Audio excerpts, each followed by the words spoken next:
Japan needs you.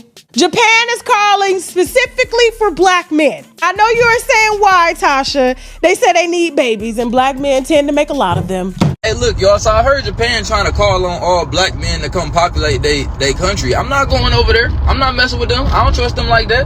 I heard they don't even like black people over there. What they want us to come over there and repopulate their community for? Just because y'all dying off don't mean y'all need to call on us. Why black men specifically? It's a lot of other nationalities and races out there y'all can call on. Call on somebody you like. I never heard about Japan wanting to be friendly with us. I don't trust that. Is y'all giving me some type of upfront money that I can at least put in a life insurance policy that can ensure my family wealth if I pass away? Because that's what I'm gonna need. At least I could die knowing my family good or something. You think I'm about to go over there and die for free? I don't trust y'all. Y'all about to be over there trying to grab my organs and resell them for whatever the price. You think you slick? You know how much a human body is worth, especially a black melanated human body. You think I trust y'all with my life? You think I'm about to go over there and have sex with all these Japanese women and I'm gonna just go back home like nothing ever happened? No, y'all not about to let us do that. I'm not stupid. Like I just told y'all before, y'all don't even like us. Japan, known for its order, known for its discipline and even futuristic cities, is quietly sounding an alarm. Their cities are emptying and even their population is shrinking. And we are looking at the future, which is now becoming uncertain. But here's the twist that no one saw coming. Japan is looking at black people as the key to filling that gap. Yeah, so the very people the West has long overlooked are suddenly being seen as the hope for one of the most advanced nations on earth. This is not just about migration, it's history writing itself before our eyes. Japan is dying. Japan had 720,000 newborns last year and 1.6 million deaths. That is 2 people gone for every newborn. And this isn't a recent trend. Japan's population has been declining for 15 years straight. Japan's population is expected to fall 30% by 2070, so 124 million to 87 million, and 4 out of 10 people will be 65 or older. Generations are going to become smaller and smaller, which is really bad because you have less working people supporting a growing elderly population. In 1980, there were 7 working age individuals per retiree, but now there's only 2. Japan will disappear eventually if something doesn't change, and Tokyo has been scrambling. Dating apps, cash perks, 4-day work weeks, relaxed immigration laws, those have been all on the table, but is it too little too late? So a lot of the protests are happening outside of Tokyo. Japan is more than just Tokyo. These protests are happening in Osaka, not Tokyo. This is Osaka, the second most populous city in Japan. This is the city where you see a lot more migrants who take on a lot more construction-based jobs compared to Japanese people, since their birth rate is declining. Japan is a huge country and a huge island country. It's not just Tokyo. You have areas like Sapporo, Sendai, Okinawa, Osaka, Kyoto, where a lot of black people or Africans or every other migrant are going to be at. It's not just going to be just Tokyo. Tokyo is just the most popular area. The second most populous area is actually Osaka, but people aren't ready to talk about that either. So immigration is literally a worldwide problem.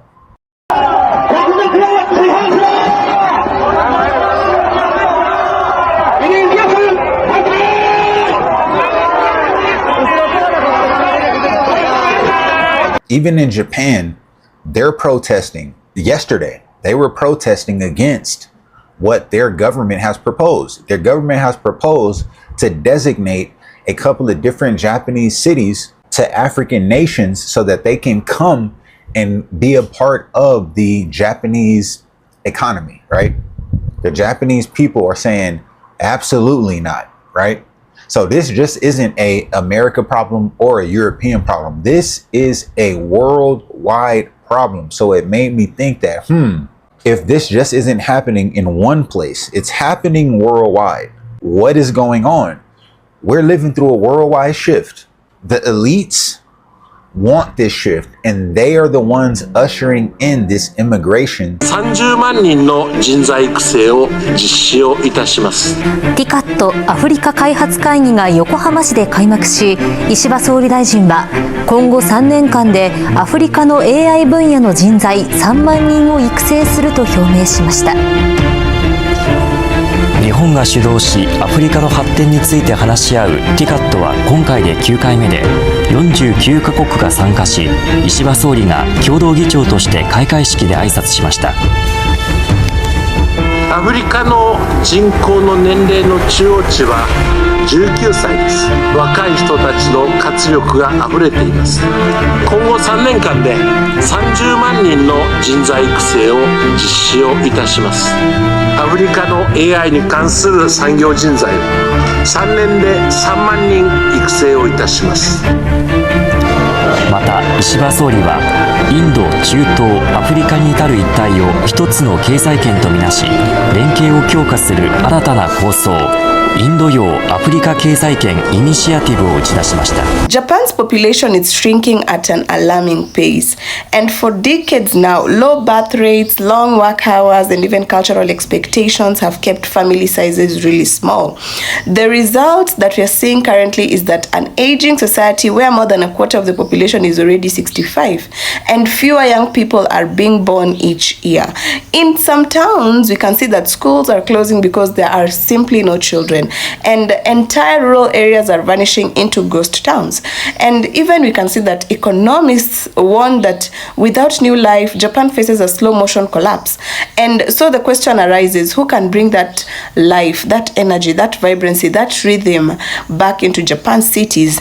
Now, enter the global Black diaspora. From the Americans to Africa, Black communities are known for resilience, creativity, and even cultural influence that spreads like wildfire. We can see in music, fashion, art, sports, wherever Black people go, they ignite economies and even cultures.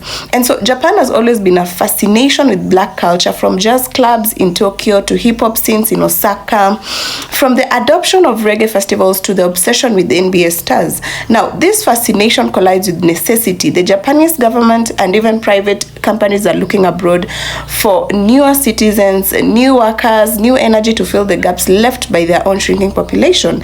And quietly, voices within Japan are saying that Black people might be the answer. But people are asking themselves, but why Black people specifically? Beyond just numbers, it's about cultural firepower. Japan's cities thrive on youth culture, on movement, on global trends, and no community shapes global trends faster than Black people. We can see that it all filters through Black creativity before even hitting the mainstream. Japanese youth already embrace this culture, but now the society at large is realizing that to survive, they may need more than cultural imports. They may need the people themselves. Think of what they would mean. Neighborhoods in Tokyo buzzing with African and Caribbean restaurants, Kenyan entrepreneurs opening tech startups in Osaka, African American teachers and creators blending their experiences with Japanese traditions. It would create an entirely new Japan, one that keeps its traditions alive but beats with a rhythm that echoes Lagos, Kingston, yeah, just to mention but a few. And some call it radical, others call it desperate, but for Japan it might just be survival. So of course not everyone is on board. Japan has long struggled with integration and immigration. Opening the door wide to Black communities would also challenge centuries of homogeneity. And history shows us that every great culture was transformed when it opened up to new people, new blood, and even new ideas. And the Roman Empire thrived on diversity. America was built on the labor of genius of Africans. Brazil became a global cultural powerhouse because of its Black heartbeat. Could Japan be next? So when you hear whispers that Japan is really begging Black people to fill its emptying cities, understand that it's not just an economic plea, it's a cultural one, a call to inject life, creativity, and even future into a nation that risks fading away. And the irony is this: while so many societies have historically undervalued Black people, now one of the world's most advanced nations may very well be admitting that their future really depends on them.